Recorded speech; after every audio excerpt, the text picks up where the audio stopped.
జానపద సంగీతం ప్రజలు వారి శ్రమలోంచి పుట్టాయి అంటారు. దానికి శాస్త్రీయత లేదు. ఆ శాస్త్రీయత లేకపోయినా కూడా ప్రజలు దాన్ని ఆదరిస్తున్నారు. సో ఇందులో ఇంకా ప్రత్యేకత ఏముందంటారు జానపదాల్లో? మీరు అంటున్నారు దానిలో శాస్త్రీయత లేదంటున్నారు. లేదు అని కదా, అంటే బాలమురళి కృష్ణ గారు ఈ డాక్యుమెంటరీలోనే అన్నారు. అసలు మా అమ్మ టాక్స్ ఇచ్చారు మ్యూజిక్ అకాడమీలో డెమోన్స్ట్రేషన్తో సహా.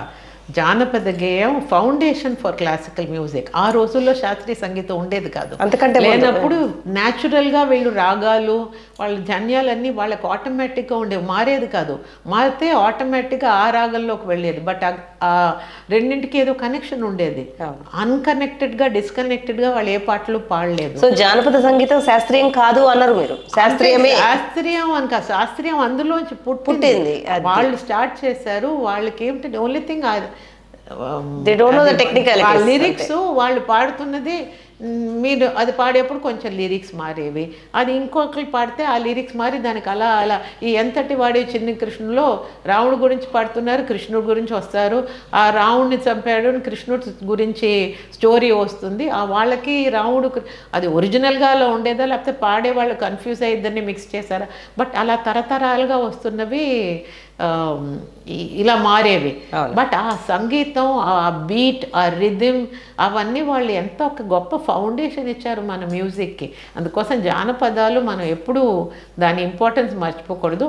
ఇంకొకటి, మేము అమ్మకి ఎంత క్లాసికల్ మ్యూజిక్ నేర్చుకొని హిందుస్థానీ మ్యూజిక్ అన్నింటి మీద ఇంట్రెస్ట్ ఉండేది. ఇంక్లూడింగ్ మా అందరినీ చిన్నప్పుడు వెస్టర్న్ మ్యూజిక్, ఆపరాస్కి అన్నింటికి తీసుకెళ్ళేవారు. సో దట్ మాకు ఒక వరల్డ్ మ్యూజిక్, వరల్డ్ విజన్ ఇవన్నీ ఉంటాయని చెప్పి. డాన్సులు అవుతే ఉదయ్ శంకర్ డాన్స్కి, సినిమాలకి మంచి మంచి అన్నింటికి తీసుకెళ్ళేవారు మా అమ్మ. కానీ జానపద గేయాలు ఆవిడకి దట్ వాజ్ హర్ ఒక ప్యాషన్. అది అందుకోసం మేము దాంతో మా అమ్మ పిచ్చి ప్యాషన్ అనుకునేవాళ్ళం, కానీ పోయే వరకు ఆవిడ ఎప్పుడు దాని గురించే మాట్లాడేవారు. అందుకోసం నా తర్వాత ఈ జానపద గేయాలు తరతరాలుగా ఆవిడ పుస్తకాలన్నీ నోటేట్ చేసి ఆర్కైవ్ చేసే ఒక ఫోర్సైట్ ఉంది మా అమ్మకి.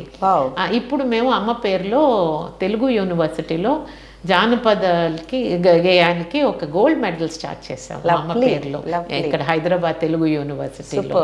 బికాస్ ఎవరో ఒకళ్ళు అమ్మకు ఫీలింగ్ ఏమిటంటే ఇలాంటి గోల్డ్ మెడల్ ఉంటే వాళ్ళకి నేర్చుకోవాలని ఒక ఇంట్రెస్ట్ ఉంటుంది కదండి. ఈ మాండలికాల ఆధారంగా జానపదాలు ఉంటాయి. అంటే వివిధ ప్రాంతాలలో జానపద సంగీతం విస్తరిస్తుంది. సో మీకు ఏ ప్రాంతపు మాండలికం లేదా ఆ జానపదాలు ఎక్కువ ఇష్టం అనొచ్చా లేదా నచ్చుతాయి అనొచ్చా? నేను ఎంత చెన్నైలో పుట్టి పెరిగినా ఆ తెలుగు ప్రీతి ఉంది కనుక మన తెలుగు పాటలంటే నాకు ప్రాణం అండి. అవి చిన్నప్పటి నుంచి నాకు ఒక నాదంలాగా విని విని విని ఆ పాటలన్నీ నాకు ఎలా వాటితో పెరిగాను నేను. అదొక స్పెషల్. బట్ దాని మూలాంచి నాకు ఒక లవ్ ఫర్ ఫోక్ మ్యూజిక్ మా అమ్మ క్రియేట్ చేశారు కనుక గుజరాత్ అంటేనే, పంజాబీ అవుతేనే, రాజస్థాన్ వాళ్ళ పాటలు అన్నీ మా అమ్మ కూడా వినేది. అవన్నీ చిన్నప్పటి నుంచి ఇవన్నీ విన్నాం. అందుకోసం నాకు ఘూమర్ అంటే తెలుసు, అన్ని వాళ్ళ పాటలు, టైప్స్ ఆఫ్ సాంగ్స్ అవన్నీ ఒక ఇంట్రెస్ట్ ఉండేది. దూరదర్శన్లో కూడా ఢిల్లీలో ఉన్నప్పుడు ఇలాంటివన్నీ చాలా రికార్డింగ్స్ చేశాం. సో అన్ని ప్రాంతాలు మ్యూజిక్కి కంపార్ట్మెంటలైజ్ చేయలేనండి. ఎందుకంటే తెలుగు భాష మూలాంచి, తెలుగులోనే మాతృభాష మూలాంచి నాకు అది. అండ్ నాకు నేను అది ప్రాంతాలుగా డివైడ్ చేయను. ఏ పాటకి ఆ పాట. నన్ను సినిమాలో సారంగ దర్యా విన్నా కూడా నాకు అది నచ్చుతుందండి. బికాస్ దానికి ఆ ఫోక్ టచ్ ఉంది కనుక, ఆ ఫ్లేవరు. అందుకోసమే అది ఇన్ఫీరియర్ సుపీరియర్ సినిమా నాకు అలాంటి ఫీలింగ్ లేదు. మంచి పాట మంచి పాటే అండి. For ever it will be ever green. ఒక మంచి పాట ఎంత జానపద సింపుల్ లిరిక్స్, అది it will last for ever.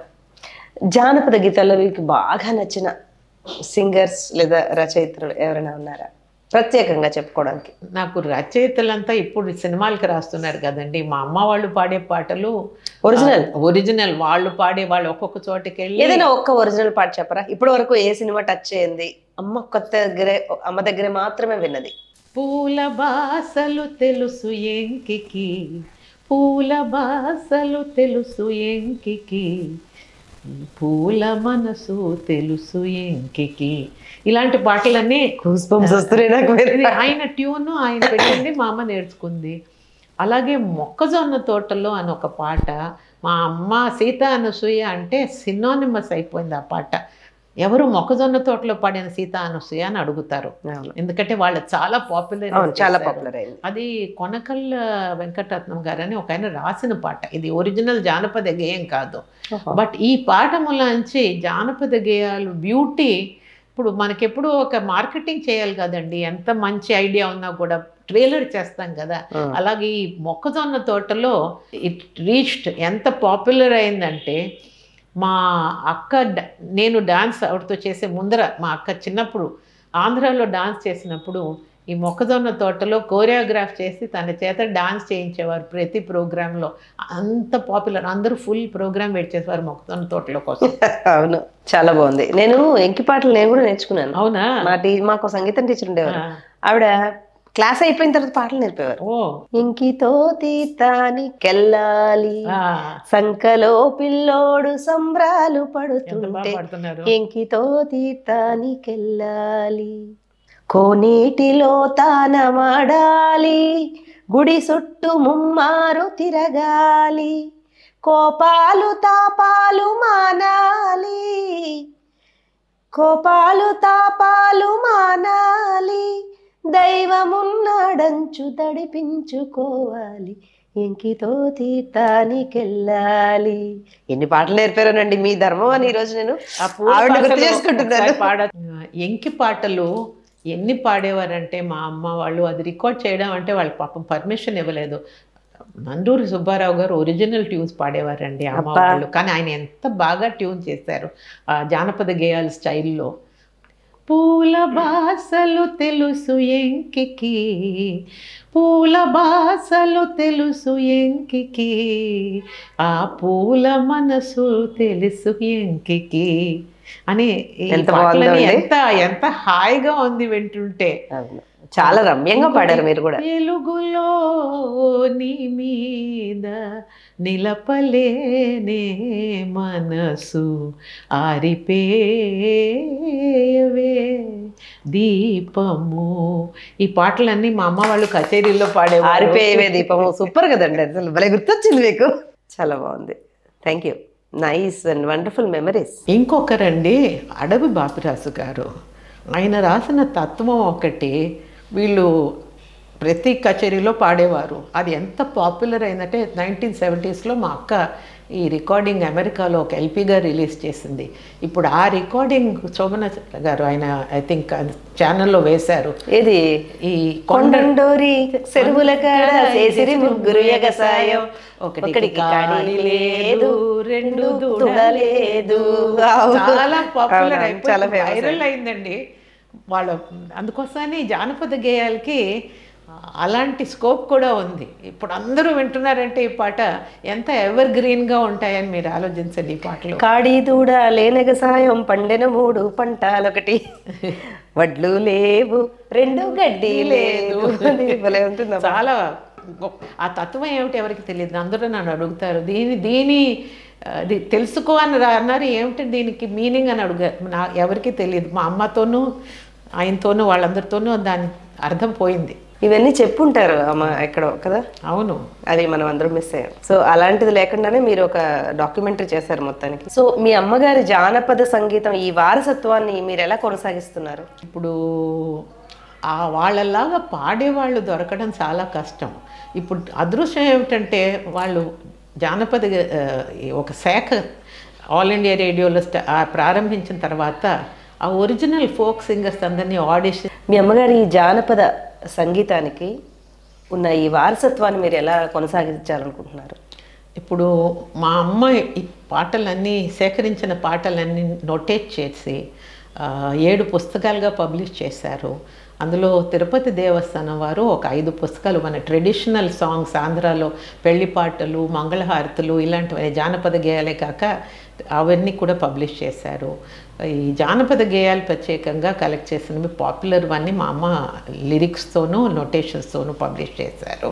అవి ఈ మధ్యన చాలా, నేను కాకినాడలో ఈ డాక్యుమెంటరీ చూపించినప్పుడు చాలామంది వచ్చి యంగర్ జనరేషన్ వాళ్ళు, ఏమండి ఈ పాట నేను కాలేజీలో డాన్స్ చేసి నాకు ఫస్ట్ ప్రైజ్ వచ్చింది, మొక్కజొన్న తోటలో నా పిల్లలకి నేను నేర్పించి వాళ్ళ చేత ఫస్ట్ ప్రైజ్ వచ్చింది గ్రూప్ డాన్స్కి, నేను ఇది పాడాను జే ఇలాంటివన్నీ వాళ్ళ పాటలు పాడాను దీనికి నాకు ప్రైజ్ వచ్చింది అని చాలామంది, నాకు మీ అమ్మగారు తెలీదు మేము ఇవన్నీ నేర్చుకున్నామని. సో యంగర్ జనరేషన్ కాలేజెస్లో ఈ పాటలు చాలామంది తెలుసు, మా అమ్మ కనెక్షన్ తెలియదేమో, కానీ మనకి ముఖ్యంగా సంగీతం మిగలాలండి, పేర్లు మనుషులు అందరూ instruments to pass on this అంతే. మా అమ్మ కూడా అలాగే అనుకునేది. అది కాక ఇప్పుడు మా అమ్మ పేరులో ఇక్కడ హైదరాబాద్ తెలుగు యూనివర్సిటీలో ఒక గోల్డ్ మెడల్ స్టార్ట్ చేసాం ఈ ఏడాది నుంచి, వాళ్ళు లాస్ట్ 2024 నుంచి స్టార్ట్ చేసాం. సో ఇది కలకాలం ఈ తరతరాలుగా ఈ జానపద గేయాలకి ఎవరో ఒకళ్ళు కంటిన్యూ చేస్తారని మా అమ్మ ఆశ, మేము ఎలాగో నెరవేర్చడానికి ట్రై చేస్తున్నాం. అది కాక ఇప్పుడు వాళ్ళు మా పిన్ని ఆల్ ఇండియా రేడియోలో ఉన్నప్పుడు జానపద గేయాల ఈ ఫోక్ మ్యూజిక్ అనే ఒక సెక్షన్ దాని తర్వాతే స్టార్ట్ అయింది ఆవిడతో. వాళ్ళు ఏం చేస్తారంటే ముందర వెళ్ళి పాటలు కలెక్ట్ చేసి పాడేవారు. ఆ రోజుల్లో వాళ్ళకి ఆడిషన్స్ అవి ఉండేవి కాదు. తర్వాత ఈ సింగర్స్నే రేడియోకి తీసుకొచ్చి వాళ్ళకి గ్రేడ్ ఇచ్చి వాళ్ళ చేత వాళ్ళకి రెగ్యులర్ ప్రోగ్రామ్స్ ఇవ్వడం మొదలెట్టారు. సో ఇప్పుడు ఏమైందంటే అన్ని రేడియో స్టేషన్స్లోనూ వీళ్ళందరూ ఆడిషన్ అయ్యి వాళ్ళు రెగ్యులర్గా పాటలు పాడుతున్నారు. జానపద గేయాలు రేడియో ద్వారా చాలా పాపులర్ అయ్యాయి. అది కాక ఆ ట్యూన్స్ అన్ని సినిమాల్లో వాడడం కూడా, అది కూడా మా అమ్మ ఫీల్ అయ్యేది కదా, ఎందుకంటే అది కూడా పాపులారిటీయే, దీనిలోంచి వచ్చింది కదా. కొన్ని సినిమా పాటలు అవి చెప్తారా? ఏవైతే నాకు సినిమా పాటలు తెలియదు, నాకు ఒరిజినల్ పాడండి రెండు. మీరు ఇందాక చెప్పారు జోలా జోల, అది లాలి లాలమ్మ లాలి లాలమ్మ లాలి లాలమ్మ గుర్రాలు లంకల్లో మేసే లంకల్లో మేసే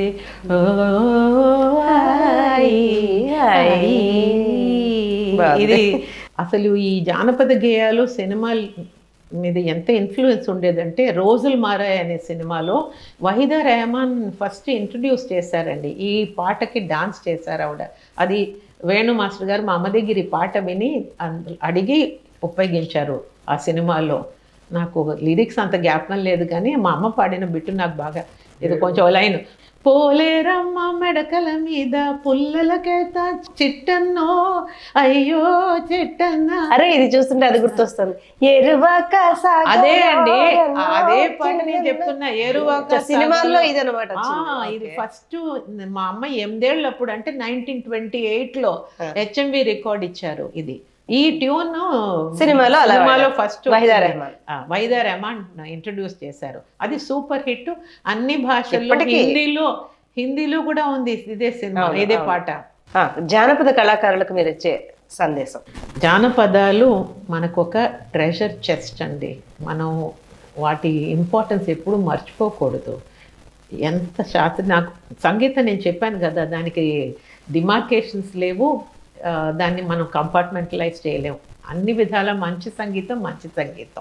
జానపద గేయాలకి ఒక స్పెషల్ ప్లేస్ ఉంది, ఎందుకంటే వాళ్ళు ఇమోషన్స్ అన్నీ వాళ్ళకి తెలుసున్న భాషలో, వాళ్ళకి తెలుసున్న ట్యూన్స్లో ఎంత రిచ్ ఇన్ ఇమోషన్స్ ఉంటాయండి. వాళ్ళు సింపుల్ మనుషులు, సింపుల్ ట్యూన్స్లో, సింపుల్ లైన్స్లో పాడారు, కానీ దానిలో చాలా డెప్త్ ఉంటుంది.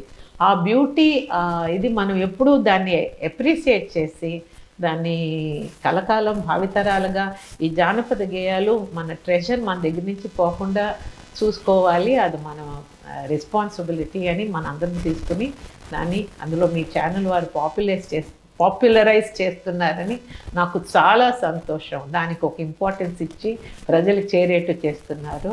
So I'm very very happy అండి. థ్యాంక్ యూ సో మచ్ అండి. మీ ఆశీస్సులు ఎప్పుడు మా జనపదాల జాతర అని ఇండియా నెక్స్ట్ ఛానల్దే ఉంది. సో ఎప్పుడు కూడా మీ ఆశీస్సులు మాకు కావాలి. ఇప్పుడు మీ ఛానల్ ద్వారా మీరు ఈ జనపదాల జాతర, నేను నిన్న కూడా మీ రికార్డింగ్ చూశాను, ఎంత బాగా చేస్తున్నారండి. మీరు అక్కడికి వెళ్ళి ఒరిజినల్ సింగర్స్ని మీరు ఇంటర్వ్యూ చేసి వాళ్ళ పాటలు ఎంత బాగున్నాయి, శివుడు గురించి ఇది నేను విన్నాను, చాలా బాగున్నాయండి. ఇది మీరు ఇంత కృషి చేస్తున్నారు, ప్రజలకు చేరేట్టు చేస్తున్నారు, చాలా సంతోషం. ఎంత పాపులర్ అయ్యి ఎన్ని సబ్జెక్ట్స్ వచ్చినా మీరు అట్లీస్ట్ జనపదాలను మట్టుకు ఎప్పుడు మీరు వదలద్దు, ఆపద్దు, కంటిన్యూ చేయండి. My best wishes. Thank you అండి. ఇండియా నెక్స్ట్కి మీ టీం అందరికీ నా థ్యాంక్స్ అండ్ కృతజ్ఞతలు and best wishes. Thank you so much. జనపదాల జాతర చాలా గొప్ప కార్యక్రమం. అది ఫోక్ సింగర్స్ వాళ్ళ పాటలు వాళ్ళ ద్వారా పాడించి వాళ్ళ లైఫ్ స్టైల్, వాళ్ళ వాతావరణం అవన్నీ చూపిస్తున్నారు. అందుకోసం మీరు తప్పకుండా వీళ్ళని ఎంకరేజ్ చేయండి. ఈ ఛానల్ మీరు చూడండి, సబ్స్క్రైబ్ చేయండి, పాపులరైజ్ చేయండి, షేర్ చేయండి.